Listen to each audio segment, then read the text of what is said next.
स्वागत है आपका एक और नई क्लास में जिसमें आज हम एनसी सिस्टम को कंप्लीट करेंगे। अगर आपने लास्ट दो क्लासेस नहीं देखी हैं तो पहले जाओ वो क्लासेस देखो अपनी, जो कि इसका पार्ट 1 और पार्ट 2 है, जिसमें हमने डिटेल में आपको एनसी सिस्टम पढ़ाया है।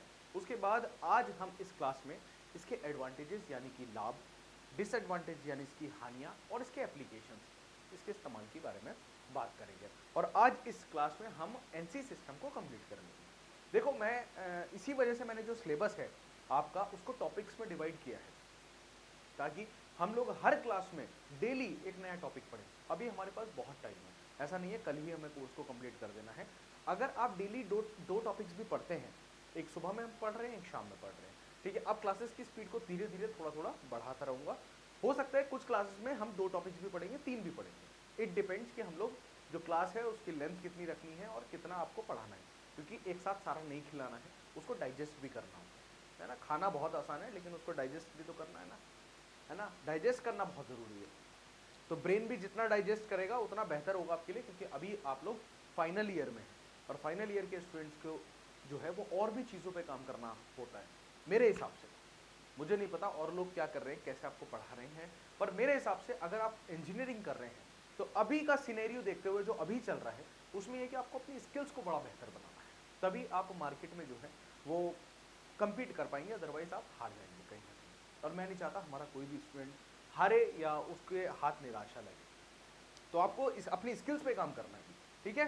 चलो, अगर नए हो चैनल को सब्सक्राइब कर लो, लाइक कर दो, शेयर करना मत भूलना। अपने और भी फ्रेंड्स के साथ कॉलेज ग्रुप्स में जहां शेयर कर सकते हो कर लो। टेलीग्राम ज्वाइन कर लो, वहीं पर आपको सारे अपने जो है वो लेक्चर्स के नोटिफिकेशन मिलते रहेंगे। और दूसरी चीज, अगर आप CNC machines and automation, industrial engineering, polytechnic के बहुत सारे सब्जेक्ट्स के नोट्स लेना चाहते हैं तो आप हमारी एप्लीकेशन को डाउनलोड कर सकते हैं। वहां पर आपको हमारे नोट्स मिल जाएंगे, तो आप एप्लीकेशन को जरूर डाउनलोड करना, एक बार जाकर के देखना जरूर।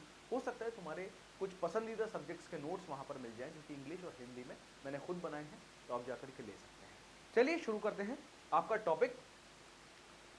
तो पहला जो टॉपिक है हमारा वो है एडवांटेजेस ऑफ एनसी सिस्टम। तो एनसी सिस्टम पूरा मैंने आपको पढ़ाया। एनसी सिस्टम क्या होता है? न्यूमेरिकल कंट्रोल सिस्टम होता है, ठीक है। एक तरह की मशीन है जो कि किस पे काम करती है, कुछ प्रोग्राम्स की मदद से एक ऑपरेशन को परफॉर्म करती है, जो कि बेसिक ऑपरेशंस हमारे मैकेनिकल में होते हैं, जैसे turning, milling, facing, drilling, boring, है ना। लास्ट क्लासेस से सुनते सुनते बोर हो गए होंगे।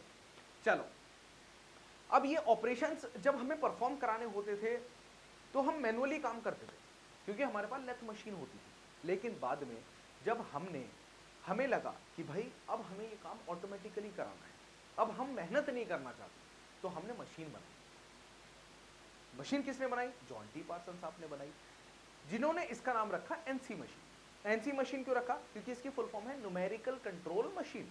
न्यूमेरिकल कंट्रोल मशीन मतलब जो नंबर्स की फॉर्म में बनाए गए प्रोग्राम से कंट्रोल होती है। सिंपल, एक प्रोग्राम हम बनाते थे कुछ नंबर्स की मदद से, और उसकी मदद से हम एक ऑपरेशन को परफॉर्म कराते थे। उसमें और भी चीजें हैं जो डिटेल में मैंने आपको पढ़ाई हैं। एमसीयू का इस्तेमाल होता है, पंच टेप्स का इस्तेमाल होता है, टेप रीडर्स का इस्तेमाल होता है, फ्लॉपी डिस्क का इस्तेमाल होता है, ऐसे बहुत सारी चीजें। तो वो एक बार 2 लेक्चर्स जाकर के देख लेना, तो डिटेल में तुम्हें समझ में आ जाएगा। चलो, अब एडवांटेजेस ऑफ एनसी सिस्टम की बात करते हैं, यानी कि एनसी सिस्टम के क्या लाभ थे, फायदा क्या था एनसी सिस्टम, क्यों हमने एनसी सिस्टम को अडॉप्ट किया, क्यों हमने लेथ मशीन से काम करना छोड़ा, ऑल्दो आज भी लेथ मशीन से काम होता है, लेकिन क्यों हमने एनसी सिस्टम को लेकर के आए। तो पहला रीजन था इसकी हाई एक्यूरेसी एंड प्रिसीजन, यानी कि उच्च सटीकता और परिशुद्धता। एनसी मशीन जो भी काम करती थी वो एकदम सटीक करती थी, इसमें गलती होने के चांसेस बहुत कम होते थे। इंसान तो काम कर नहीं रहा है, हमने मशीन को एक बार काम बता दिया और वो बार बार उसी काम को रिपीट की जा रही है, ठीक है। दूसरा, रिड्यूस मैनुअल इंटरवेंशन। तो मैनुअल हस्तक्षेप की में कमी आई, हमें मैनुअली काम करना कम पड़ रहा था जब से एनसी मशीन है, हमें ज्यादा चीजों को कंट्रोल करना नहीं पड़ रहा था। बस एक बार प्रोग्राम दिया और उस प्रोग्राम को हमने एमसीयू में इनपुट कराया, उसके बाद एमसीयू ने अपना काम करना शुरू कर दिया, उसके बाद ड्राइव यूनिट में गया, फिर धीरे धीरे वो काम होता गया। थर्ड, कंसिस्टेंट प्रोडक्शन क्वालिटी, उत्पादन गुणवत्ता में स्थिरता आ गई। यानी कि फॉर एग्जांपल एक मार्कर है, तो एक मार्कर अगर व्हाइट एंड ब्लैक कलर का बन रहा है और इसका जो साइज है वो यही है, तो भाई उस अगर आप 500 प्रोडक्ट भी बना रहे हैं तो वो सेम कलर, सेम साइज और सेम क्वालिटी की होनी चाहिए। और एनसी सिस्टम में हमें वो चीज मिल रही थी। अगर हम 1000 पीस भी बना रहे थे तो हमें 1000 के 1000 पीस एक जैसे मिल रहे थे। तभी हमने क्या किया, एनसी मशीन को अडॉप्ट किया। और उसके बाद मैंने आपको पढ़ाया भी था, क्या हुआ कि जब एनसी मशीन आ गई तो हमने बल्क प्रोडक्शन को शुरू किया, बल्क मैन्युफैक्चरिंग शुरू की। हम चीजें बल्क में बनाने लगे। बल्क का मतलब क्या होता है कि ज्यादा मात्रा में चीजों को हम बनाने लगे, और फिर हम लोग मार्केट में बढ़ते चले गए। उसके बाद हायर प्रोडक्टिविटी एंड एफिशिएंसी, तो अधिक उत्पादकता और दक्षता हुई, तो प्रोडक्टिविटी बढ़ गई, प्रोडक्टिविटी बढ़ गई और उसके साथ साथ हमारी एफिशिएंसी बढ़ गई, यानी कि क्षमता बढ़ गई। तो हम तो और प्रोडक्टिविटी से काम कर पा रहे थे। प्रोडक्टिविटी का मतलब क्या होता है, प्रोडक्टिविटी का मतलब क्या होता है, ऑल्दो मैंने पूरा इंडस्ट्रियल इंजीनियरिंग आपको चैनल पे पढ़ा रखा है, आप पूरा इंडस्ट्रियल इंजीनियरिंग पढ़ेंगे तो आपको प्रोडक्टिविटी का मतलब समझ में आएगा, बड़ा गहरा शब्द है प्रोडक्टिविटी। प्रोडक्टिविटी का मतलब है कि आपने मुझे 1 घंटा दिया कि सर मैं आपको 60 मिनट्स दे रहा हूं।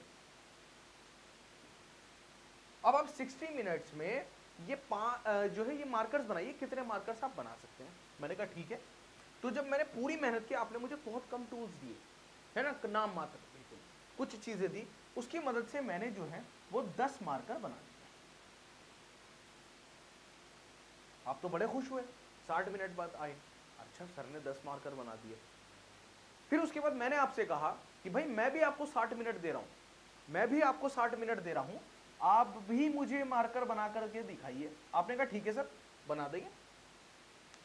तो मैंने आपसे पूछा कितने मार्कर बना दोगे, कि सर आपने 10 बनाए हैं, कम से कम मैं 11 तो बना ही दूंगा। आपने मेरे से कहा कि आपने 10 बनाए, मैं 11 तो बना ही दूंगा। तो मैंने क्या काम किया, मैंने कहा नहीं 11 नहीं, मैं चाहता हूं तुम 20 बनाओ, उसके लिए मैं कुछ मशीन तुम्हें दे रहा हूं। अब मैंने क्या किया, तुम्हें एक मशीन दे दी जो कि मार्कर बना रही थी। तो तुमने क्या किया, 60 मिनट में 20 मार्कर मुझे बना करके दे दिए। सिर्फ मैंने क्या किया, ऐड किया, एक मशीन को ऐड कर दिया। तो मैंने क्या किया, तुम्हारी प्रोडक्टिविटी बढ़ा दी, प्रोडक्टिविटी बढ़ गई और तुम्हारी एफिशिएंसी बढ़ गई, तुम्हारी क्षमता बढ़ गई।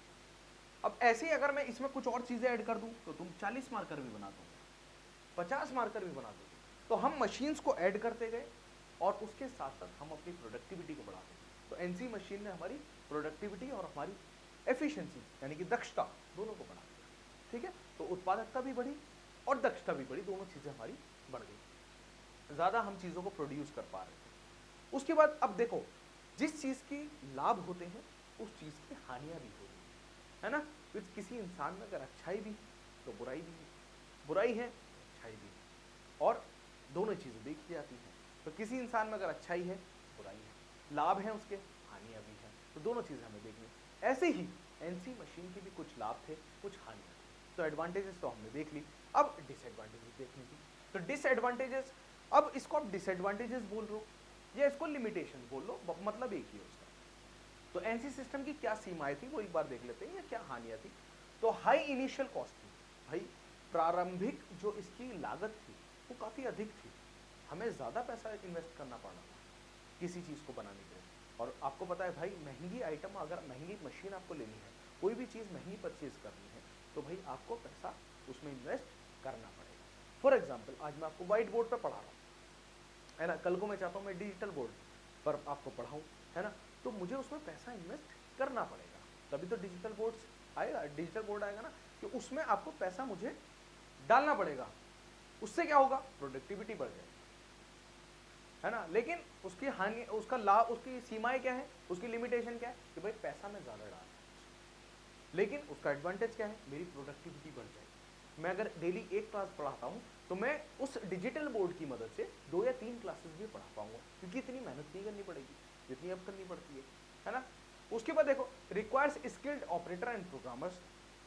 तो क्या था एनसी मशीन के लिए एक कुशल ऑपरेटर और प्रोग्रामर की आवश्यकता होती थी। प्रोग्रामर क्या करता था, जो प्रोग्राम को बना रहा है, क्या ऑपरेशन कराना है, कैसे स्पिंडल की स्पीड को कंट्रोल करना है, कटिंग टूल की जो डेप्थ है वो कितनी रखनी है ना, वो सब एक आदमी चाहिए था। जो क्या होता था, प्रोग्रामर होता था, स्किल्ड होता था, जो क्या कर रहा है, एडिट कर रहा है, मैनेज कर रहा है और बना रहा है किसको, प्रोग्राम को। और प्रोग्राम की मदद से ही हमारी एनसी मशीन चल रही थी।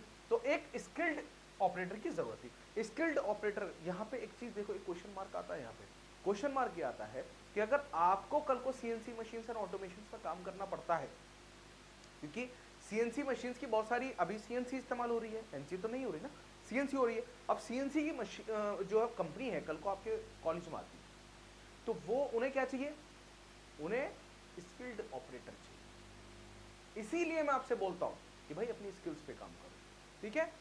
Maintenance and repair are expensive, तो इसकी जो रखरखाव था और इसकी जो मरम्मत थी वो काफी महंगी थी, मेंटेनेंस बहुत ज्यादा था, है ना। भाई मेंटेनेंस तो होगा, भाई एक गाड़ी है आप मारुति की ले लो, है ना, वो कितने की सर्विस होती है उसकी, 4,000 की, 5,000 की, बहुत बहुत ज्यादा हुई 10,000 की, है ना। अब आपने मर्सिडीज ले ली, तो मर्सिडीज की जो सर्विस है वो तो 1.5 लाख की है ना। तो जैसी चीज लोगे वैसा उसका एक्सपेंस होगा, वैसा ही उसका मेंटेनेंस होगा, रख रखाव होगा उसका, ठीक है। तो ये कुछ लिमिटेशंस हमारी एनसी मशीन की रही कि जो एनसी मशीन का मेंटेनेंस होता था और जो उसका रिपेयर होता था वो काफी महंगा होता था, क्योंकि एनसी मशीन के जो इक्विपमेंट्स हैं, जो उसके पार्ट्स हैं, वो काफी महंगे थे, ठीक है। चलो एप्लीकेशंस की बात करते हैं। अब एनसी मशीन कहाँ कहाँ इस्तेमाल हो रही थी, तो भाई इंडस्ट्रीज में इस्तेमाल हो रही थी, एरोस्पेस में, जैसे ऑटोमोबाइल में, इलेक्ट्रॉनिक्स में इसका इस्तेमाल किया जाने लगा। उसके साथ साथ ड्रिलिंग में, मिलिंग में, टर्निंग में और ग्राइंडिंग में इसका इस्तेमाल किया जाने लगा। तो भाई इतनी जगह जो हमारी एनसी मशीन थी उनका इस्तेमाल, इसके आप अलग अलग पॉइंट्स भी बना के लिख सकते हो। अगर आपसे बोलता कोई इसके 5 पॉइंट बनाओ, बना दो आराम से। क्या, it is used in aerospace company, NC machine used in automobile, NC machine used in electronics, अलग अलग बना दो कि भाई इसका उपयोग एरोस्पेस, ऑटोमोबाइल और इलेक्ट्रॉनिक्स जैसी उद्योगों में होता था या होता है। उसके बाद अनुप्रयोगों में ड्रिलिंग, मिलिंग, टर्निंग और ग्राइंडिंग शामिल है। ये सारे ऑपरेशन जो है एनसी मशीन बड़ी आसानी से कर लेती है।